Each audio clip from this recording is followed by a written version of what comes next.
Stephen of the family Aspinall, from Burnley, Lancashire, England, obviously. That's the landmass, not the corporation.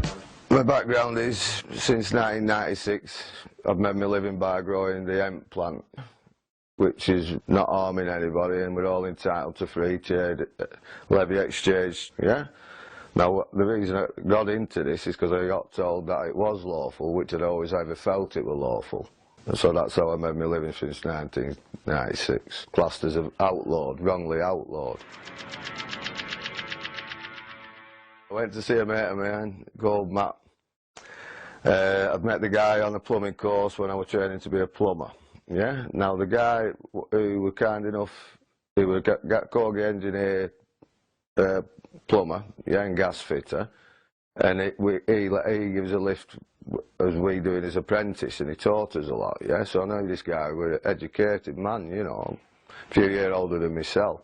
Anyway, when I went to see Matt with a young lad who did the training week, he turned around and told me that I could grow weed lawfully, yeah, and told me about this Magna Carta, and obviously my first response was, no way, kiss it, you know what I mean. Anyway, when I've left, I only had half an hour, I've gone, and I couldn't sleep at night because I kept thinking, right, this Peter I know is an intelligent man, yeah, if it had been a crackhead or something who'd have turned around and said it, I wouldn't have believed him, yeah. So after 2 weeks, I come back into the area, went to see Matthew, he rung Pete, I went down to see Pete, he ended up brilliant man, downloaded a load of files for me, yeah, gave me a lot of information to watch, which a lot was Rob Menard, Hero, yeah, and I watched me learning his stuff, understanding the legal fiction, and of course, every time I was reading and finding out more, I was getting more and more mad because of the way they'd been treating me over the years and classing me as an outlaw when it's actually them who's the outlaws and the villains, yeah, the more you read and understand what's actually going on, yeah. So then I started reading it, yeah, and started understanding it more and more, yeah, and this is what you've got, you know, anyone who is interested in going into this, you must really get and understand the basic thing, and that is your legal fiction and the difference between yourself being a man and not being the fictional name, yeah? And I think that's very important, you know, because that's the key to everything, isn't it? Once you've got that understanding, you can progress to another level. Now I just thought, right, I can learn a bit, step out of society and get on with doing what I've been doing, but at least it'd be lawful. But of course then you have to test things. Yeah, so paperwork were done, I wrote to the Queen the 2 affidavits, I claim claim a right, yeah, which is basically making your own law, yeah, and having a contract between yourself and the private corporation known as United Kingdom, yeah, and then I also served the private contract to the Prime Minister, which was Gordon Brown at the time, yeah, stating that I was withdrawing all consent to legislation and rules, and in fact that I was not a legal fiction. I was a living man with a big soul, yeah? Because you've got to look, the word person is a very interesting word, yeah? Because it basically means the human body with no soul, yeah? And it also means corporation as well, which is why you can never actually own anything as a person. So whatever you think you own, you don't really own. The United Kingdom is a company. It might as well be Tesco's, Asda. That private company, yeah, has a contract to the name, which is a legal fiction. Now, if you claim to be the name, the legal fiction, you're contracted under all legislated rule. It's like working for a company. When I wrote to the Prime Minister, another affidavit explaining that we revoked all my consent legislated rule, yeah, which brought me into this common law rule, yeah, then I'm not working for the corporation, the United Kingdom. I actually live in a landmass known as England, and has been known as England for a long time, or Britain. I don't live in the United Kingdom. Well, the claim of right basically is, we all stand under common law. Now, the basic common law is quite simple, really, and if everyone could abide by the common law, then there'd be no reason for have any other law, yeah? Now, the 4 concepts of the common law, to my understanding, are you don't injure or wound in any way, shape or form, being mental, physical. Yeah, you don't vandalise property. you don't defraud on a contract, won't rip anybody off, yeah, and you don't thieve. And apart from them, yeah, there's no other laws you have to stand under, unless they're legislated rule. Now what I've done is, when you put a claim of right, I have claimed the right for free trade, exchange and barter. You're writing your own law, yeah, and you're putting it down, and as you send it as an affidavit, and they note it down and put it on the record, that is your private contract. So anything you put in your private contract is your personal law, and it stands for yourself, the man, between the man and the corporation. I'd suggest to anybody, you've got to look at Rob Menard's work and read it and understand it, which it goes through and it explains your fee schedule. That is basically, if they want to come and talk to you, or they want you to respond to letters, they charge you for a letter, so you tell them what you're going to charge them for a letter. If they want you in court, you give them your price. I think I'm 500 quid an hour. In fact, it might be going up to, I'm getting better at this law stuff. Yeah, but I'll be putting that on one of my claims. Yeah, but and your claim of right is, obviously, if they assault me in any way, shape or form, if they use any kind of spray against me or electronical device against my man and my body, yeah, I've given them, I think I've insured it for £1 million. You can guard yourself about against what you're creating, your own fee schedule. So if you want to take you to jail, I think I'm £5,000 an hour, yeah, for if they're unlawfully detaining you or kidnapping you. Yeah, but if you put your fee schedule in, and then when you're going through your process of your courts, yeah, you can add the fee schedule on your, you know, and close a copy and work to your fee schedule. So if actually when you win your case, because you have to, if they follow their own due process, yeah, then you get paid out on your fee schedule just like the lawyer would get paid.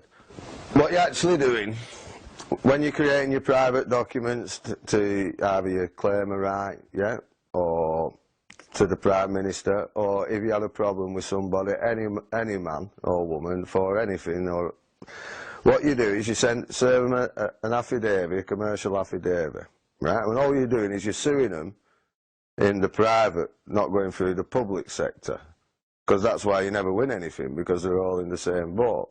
This is why no police has ever been done for any of the killings that's been done in custody, because their own people are searching. Yeah, but you can do it in the private, and this is what you're actually doing with your commercial liens. Yeah. Now, if you serve someone a letter, yeah, the honourable time is 21 days. That's what they do in their law. So, whatever point you've got, say, for example,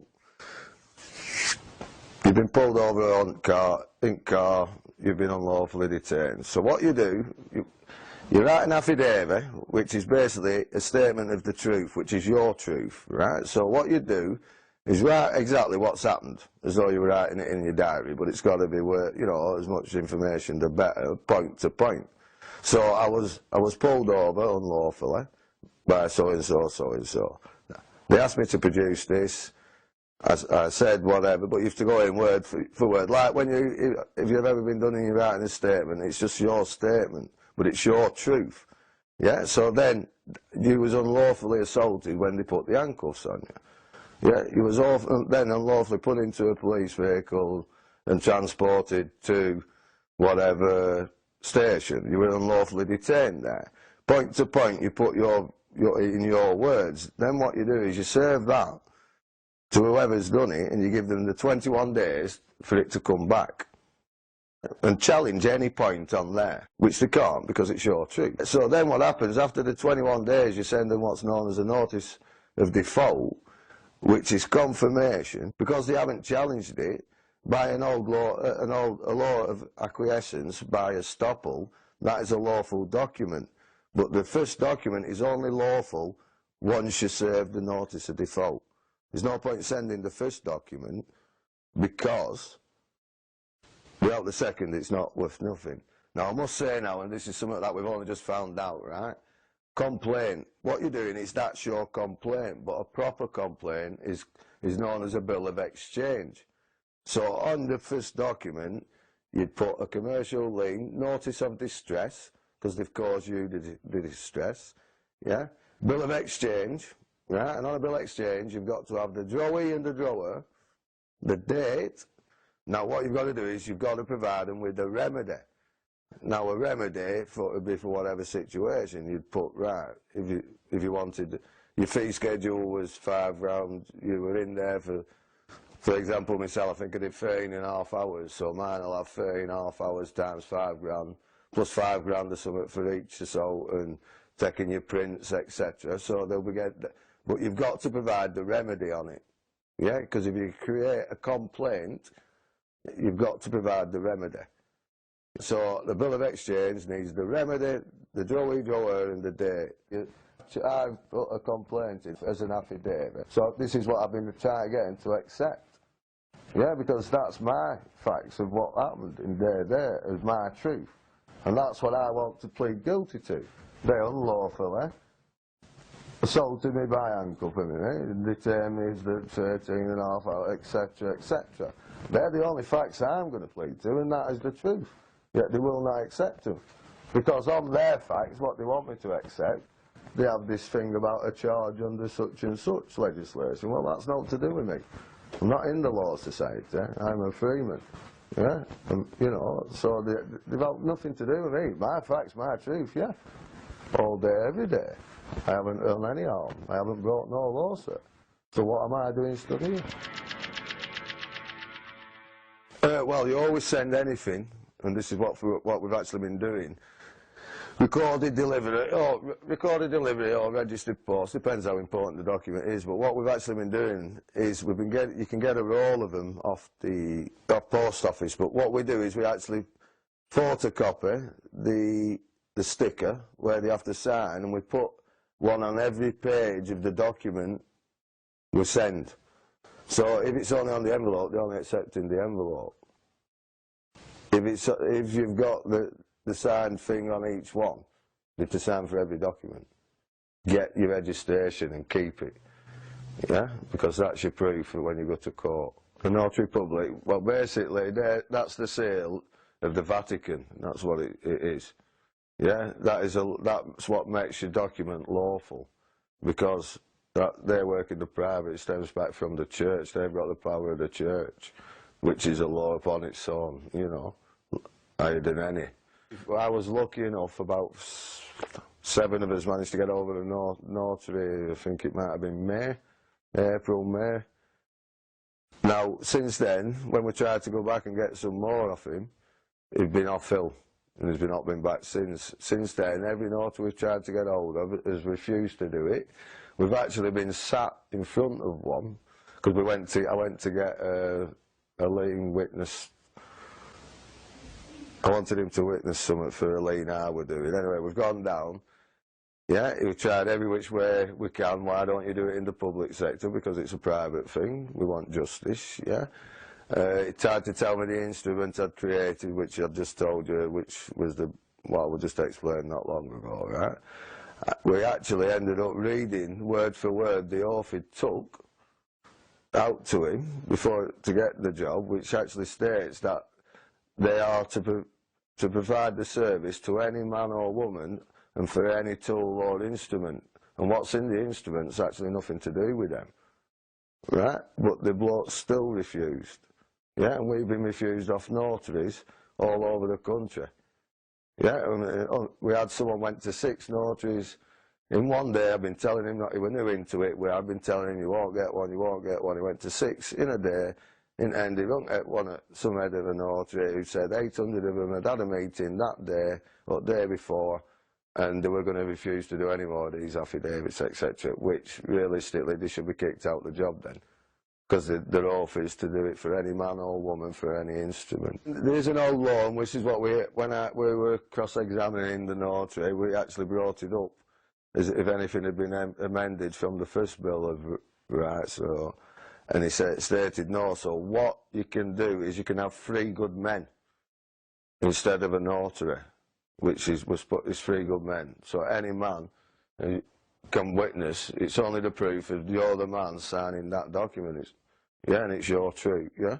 And you're obviously doing it under oath, because it's to do, yeah? So that's you testifying. The word testify means to put your balls on the line, testicles. Yeah, that's where it originates from. That's why women weren't allowed in courts originally.